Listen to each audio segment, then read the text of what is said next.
本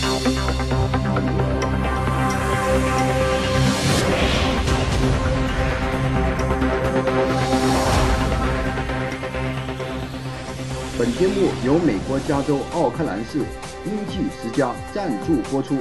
地址：奥克兰市第9街387号。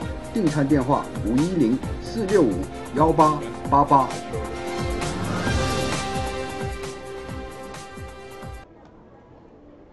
嗨，大家好，今天是2018年8月12号。今天我呢邀请了一个温哥华的一个嘉宾。可能在温哥华的话很有名的啊，因为他是温哥华赌场的一个主持人。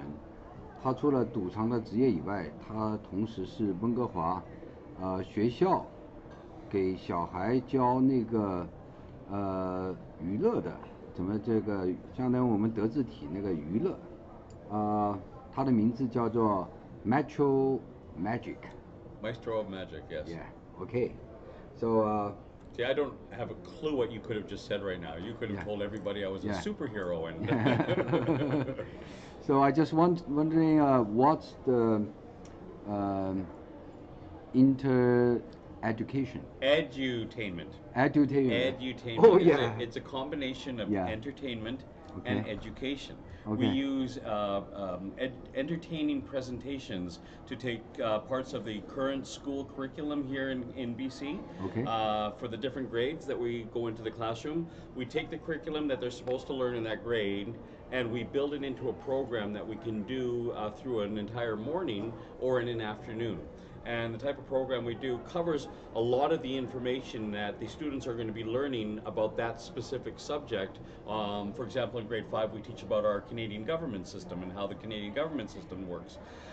It's one of our most fun programs, and it's kind of cool because here, learning about the government is not always the most exciting subject for kids to learn. And we like to take it and make it more interactive and hands-on. So we create a mock House of Commons, and we have half the class playing the government, the other half of the class playing the opposition. We teach them how to do a debate. We teach about how each of the different people that you would see inside the House of Commons are, who the ministers are, et cetera, and there's specific roles that they do. We also teach about the political parties and stuff, have the students do votes in the classroom, but very hands-on, very interactive. And what I like to, myself personally, inject into it is humor. A lot of humor so that the kids have fun, they're engaged, and at the same time as they're having all this fun, they find that they're learning as well. And I've learned through a lot of what I have done that the more engaged the mind is, whether it's through humor, laughter, some sort of emotional connection, I find that with an emotional connection, it almost opens up the learning process. And the things that they learn stay longer because they're now associated with something that they like to remember.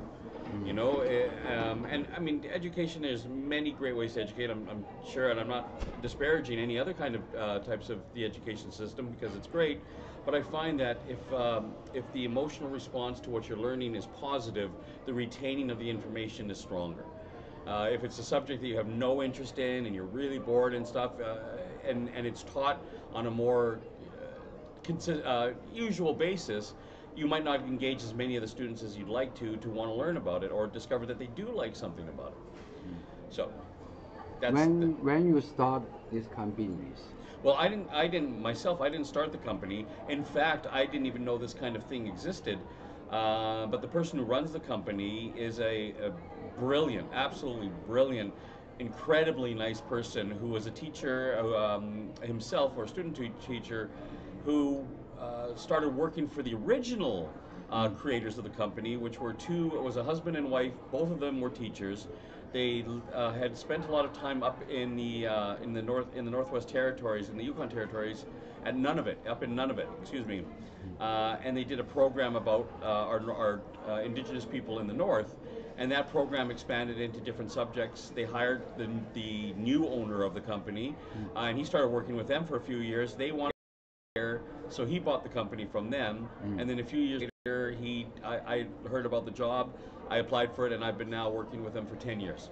So Wow. for 10 years, I have been doing programs in elementary schools all across the Lower Mainland here in BC, literally from our up at Whistler all the way out to Squamish. So I'm sorry, all the way out to Mission, BC. So a lot of schools. We do some on the island, but I get to meet children from all over the place, and I get to entertain them and educate them. And I have a great time doing it. It's such a fun experience. You can actually see when kids learn. You know, when not just they answer the test correctly or something like that, but when they actually get it. And I find that these programs that this company has constructed really help the kids get it. That's why I do it, and that's why I love to do it. So I've worked with kids my whole life. I'm a magician. I'm an entertainer, and this kind of work was just a natural progression for the things that I like to do. So it's fun. How you teach the student about the debate? We actually have them do it. I don't tell them like, okay, in a debate you say this, you say this. We give them questions. First we actually have them do more of a question and answer period where the opposition actually questions our government.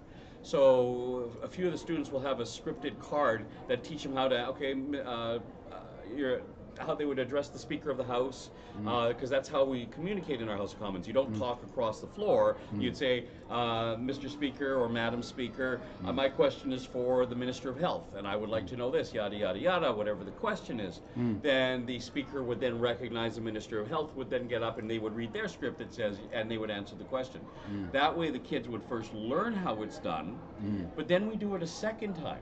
And the second time, I allow the students a few minutes to work together to make up their own questions. And I tell them, think of questions that maybe you've talked about in the classroom, or questions you've talked about at the dinner table at home, you've heard your parents talk about, anything that you think is going on with our country. And then I teach them, not only do you have to come up with a question, but know which minister you're going to ask it to. If you have a question about our taxes, you would ask our Minister of Finance. If it's about our health care, of course, our Minister of Health. If it's about the wars that are going on, our Minister of Defense. Each of the ministers would have certain types of questions that you would ask. And I also say, if you don't know which minister, ask our Prime Minister. Hey, that's what he's here for. Ask him.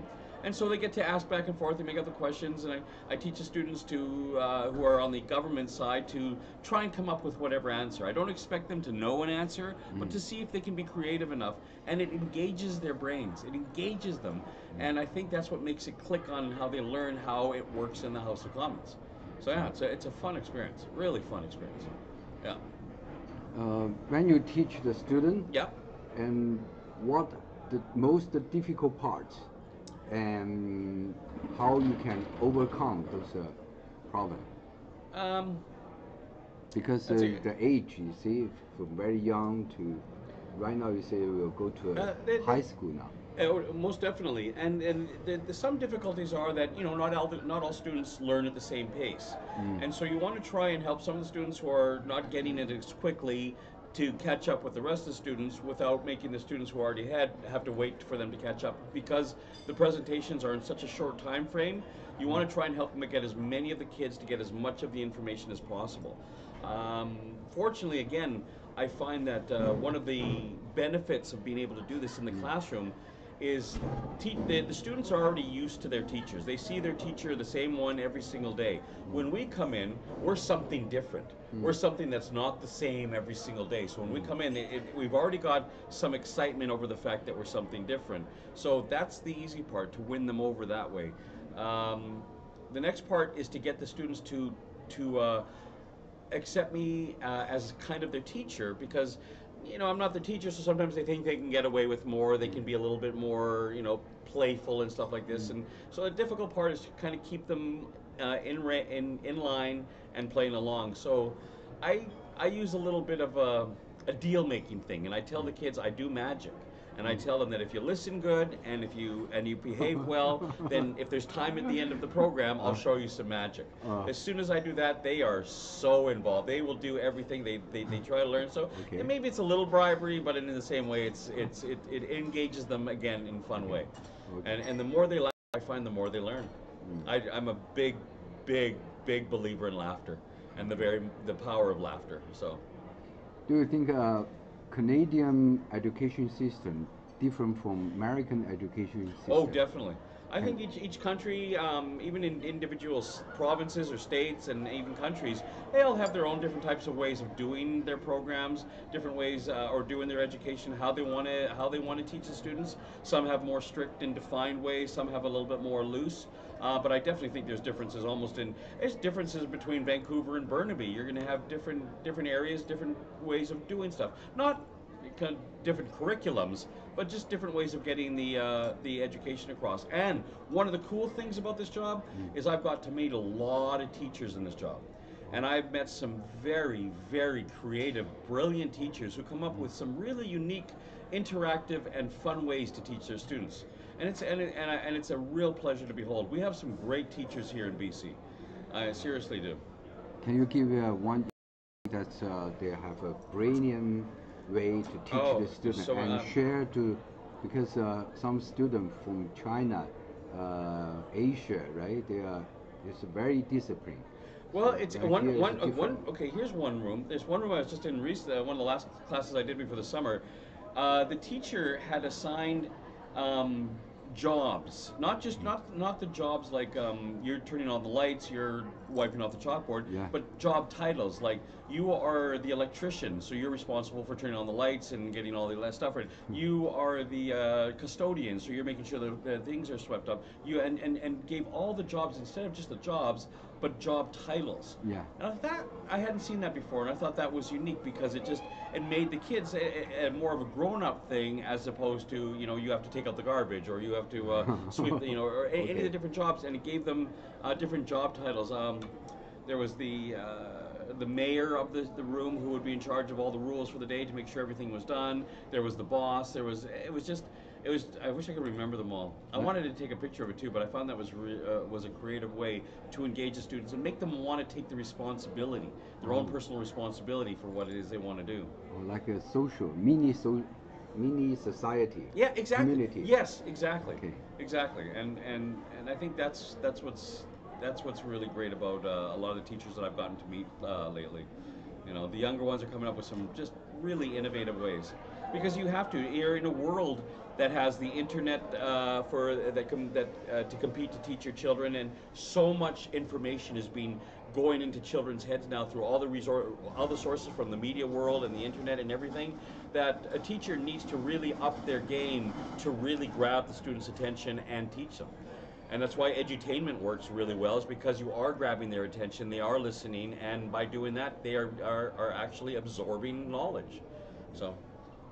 So can you show your one of tricky one of my magic? Okay. In front of here. Yeah, is right a in front of the student. camera here. I'll do something really quick with just a simple elastic band here.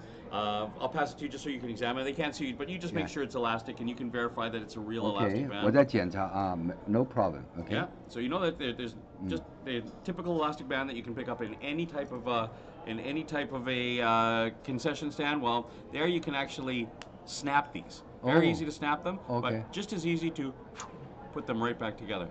So it's again a solid rubber band. 你看断了以后又把它接好。